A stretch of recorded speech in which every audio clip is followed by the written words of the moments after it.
Sir ये case आपके सामने है, इससे पहले भी एक केस हुआ था कि जनूबी पंजाब में एक असिस्टेंट कमिश्नर था और शेरो शायरी से शगफ था, बड़ा ही काबिल इंसान था।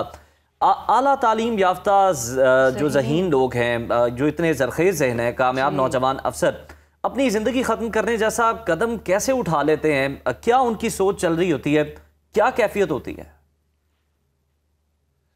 देखें, गम होते हैं जहां जहानत होती है, दुनिया में हर शय की कीमत होती है।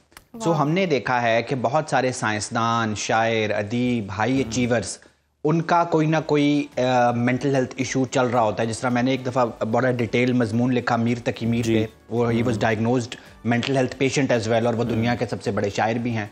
सो ये हमने देखना है कि इस केस में भी जो हमारे पुलिस ऑफिसर थे, he was a high achiever, और अभी लोग बात करें जी कितना नौजवान था, खूबसूरत था, पढ़ा लिखा था, और लोगों को ये समझ नहीं आती। मैं कल से लोगों को ये बताने की कोशिश कर रहा हूँ कि जिस तरह नौजवान खूबसूरत पढ़े लिखे मरीज़ की आंखें कमज़ोर हो सकती हैं, वो ऐनक लगा सकता है, उसको बुखार हो सकता है, इसी तरह उसको ज़हनी नफ्सियाती मसाइल भी हो सकते हैं। उनका आपके जवान होने, खूबसूरत होने, हाई अचीवर होने से आपकी कोई प्रिवेंटिव ये चीज़ें नहीं हैं। दूसरा जो चीज़ बार बार डिस्कस हो रही है, हम जब भी बात करते हैं, जो अपनी जान इंसान खुद लेता है कि जी उसको डिप्रेशन होगा, एंजाइटी होगी, मेंटल हेल्थ प्रॉब्लम्स होंगी, उससे पहले याद रखें कई दफ़ा बहुत बायोलॉजिकल फैक्टर्स होते हैं। अभी डेंगू में भी हम देख रहे हैं कि ये थोड़ा न्यूरोट्रॉपिक वायरस बन के आ रहा है, इसके न्यूरोसाइकोलॉजिकल सिम्टम्स आ रहे हैं। मैंने कई पेशेंट्स देखे हैं जो डेंगू के बाद सिवियर एंजाइटी में, डिप्रेशन में, सुसाइडल आइडिएशन के साथ, इस पे पेपर पब्लिश हो चुके हैं, आप गूगल पे भी लिखेंगे तो आपको मिल जाएंगे। So sometimes it's very biological. कुछ वायरसेस होते हैं जो साइकोट्रॉपिक होते हैं, जो दिमाग में जाके आपको डिप्रेस करते हैं। सो ये देखना ज़रूरी है कि अगर एक पुलिस ऑफिसर है, वो बड़ा शेर बहादुर है, बड़ा जवान है, और उसको डेंगू हो गया है, तो यही कहा जा रहा है कि इनको डेंगू था और डेंगू होने के बावजूद भी ये काम कर रहे थे, तो यही वजह भी हो सकती है कि दबाव का शिकार रहे वो। देखें, मुझे और आपको डेंगू हो, हम अस्पताल दाखिल हो जाएं, 2 हफ्ते की छुट्टियां ले लें, और एक पुलिस वाला, वो सिर्फ इसलिए कि पुलिस वाला है और इस्लामाबाद पुलिस में है, उसको डेंगू के बावजूद वर्दी पहन के काम पे आना पड़े, तो ये मुनासिब तो नहीं है ना। सो जो आप लोग बहुत सारे प्लेटफॉर्म्स पे वर्क को ग्लैमराइज करते हैं जी, कि बुखार भी है तो हमने वर्दी पहन के काम पे जाना है, डेंगू भी है तो जाना है। सो एक तो इस फैक्टर को जहन में रखें, ठीक है। दूसरा, he was known case of mental health issues, और वो किसी साइकाइट्रिस्ट को दिखा भी रहे थे। सो हमारे यहाँ, मैं इस प्लेटफॉर्म से बताऊंगा कि साइकाइट्रिस्ट को भी फर्दर ट्रेन होने की ज़रूरत है रिस्क असेसमेंट में। हमारी जो पाकिस्तान की ट्रेनिंग है साइकाइट्री की, उसमें रिस्क असेसमेंट पे थोड़ा सा कम जोर दिया जाता है। मैंने आयरलैंड में चूंकि ट्रेनिंग की हुई है, वहाँ पे रिस्क असेसमेंट ही असल साइकाइट्री है। हर वक्त हम रिस्क असेस कर रहे होते हैं कि इस पेशेंट को डिस्चार्ज करना है या इसकी जॉब की नौयत ऐसी है। अब देखें, इनके पास गन्स थी, ज़ाहिर एक पुलिस के प्रोफेशन में है, पिस्टल हैं, राइफल्स हैं, तो इनके साइकाइट्रिस्ट को रिस्क असेसमेंट करके इनको ये बताना चाहिए था कि आपने वेपन से दूर रहना है, वेपन के करीब नहीं जाना।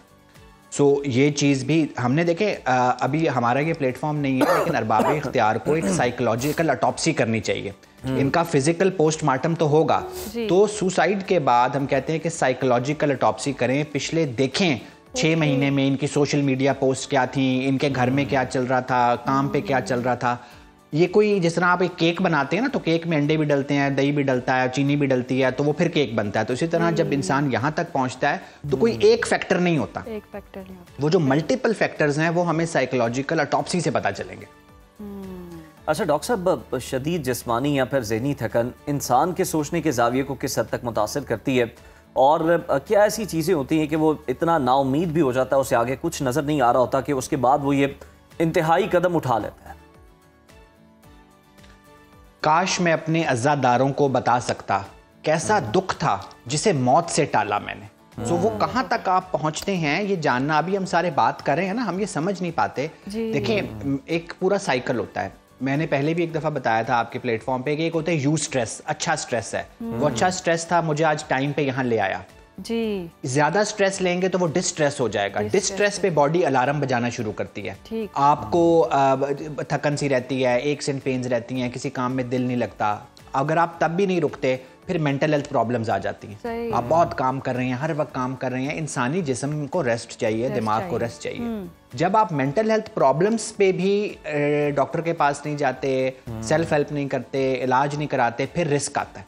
ठीक, फिर आप अपनी जान लेने के, तो ये पूरा साइकिल है। सही। आपका अपना जिस्म आपको बार बार अलार्म देता है कि ब्रेकें लगा लें, ब्रेकें लगा लें, ब्रेकें लगा लें। जब आप नहीं लगाते ब्रेकें तो फिर अंजाम अपनी जान लेना भी हो सकता है। उसामा, ये तो आपने बता दिया कि एक पूरा साइकिल होता है और फिर इस तरह से इंसान रिस्क में दाखिल होता है। अगर हम अदील की बात करें, अदील अकबर साहब की, तो जिस तरह से ये सारी सूरत हाल बनी और यकीनन अभी तो कंफर्मेशन नहीं हुई है कि डेंगू का ही मसला था या वो डिप्रेशन का शिकार थे या क्या भी सिनेरियो था। अभी रिपोर्ट्स आएंगी, तहकीकात होंगी तो सब चीज़ें क्लियर होंगी। लेकिन जैसे आप डेंगू का बता रहे हैं, तो जितने भी वो पेशेंट जो डेंगू का इलाज करवा रहे हैं, इस मरहले से गुजर रहे हैं, उनके लिए क्या एहतियात ज़रूरी है और किस तरह से वो इस चीज से बच सकते हैं?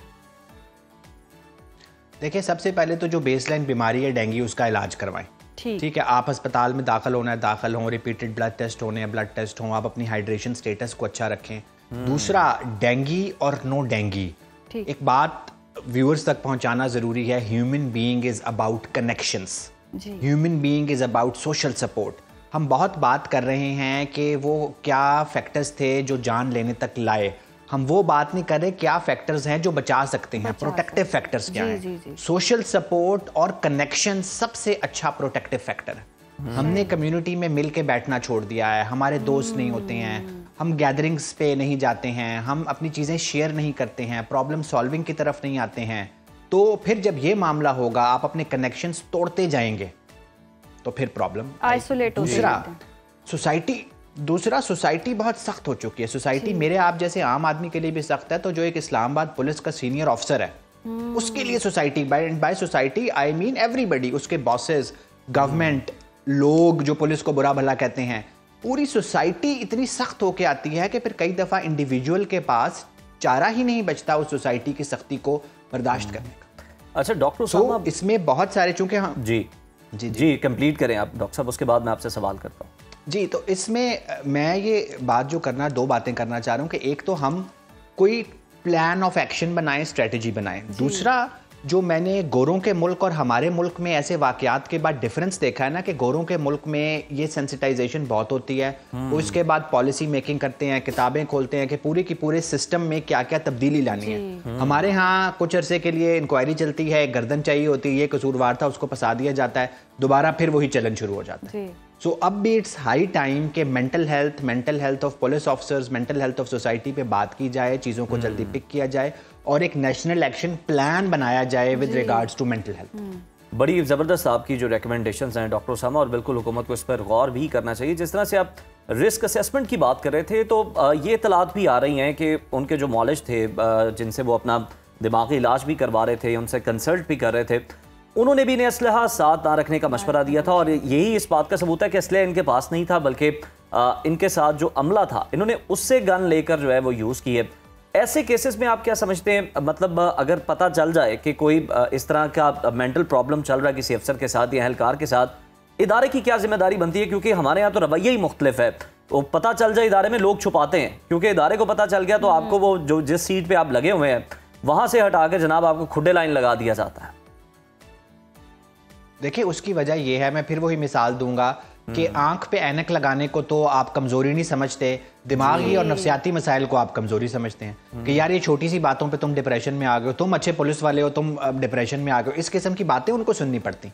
दूसरा, जो मैं पॉलिसी की बात कर रहा हूँ ना, कि अगर मैं एक डॉक्टर हूँ और मैंने असेस किया है कि एक बंदा हाई पोजीशन पे है और उसके पास असलहा है और वो रिस्की है, तो मुझे उसकी कॉन्फिडेंशियलिटी ब्रीच करने का राइट होना चाहिए, मुझे इदारे को बताने का राइट होना चाहिए, मुझे उसको छुट्टी पे भेजने का राइट होना चाहिए। तो ये हमारे यहाँ जो मेंटल हेल्थ एक्ट अभी तक नहीं है, नेशनल एक्शन प्लान नहीं है, मेंटल हेल्थ पॉलिसी नहीं है, उसकी वजह से डॉक्टर उसामा लास्टली ये कहिएगा, जिस तरह से हम देखते हैं कि मोस्टली ऐसे केसेस आते हैं कि एम्प्लॉय राइट्स नहीं होते इदारों में, जिधर काम कर रहे होते हैं, काम का बहुत प्रेशर या दबाव होता है, जिसकी वजह से बहुत सारे नौजवान हैं जो कि खुदकुशी करते हैं। तो ये जो इदारों में या जिधर काम कर रहे हैं वहां ऐसे राइट्स हों, उन हवाले से कितना काम करने की जरूरत है, इदारों को काम करने की कितनी जरूरत है?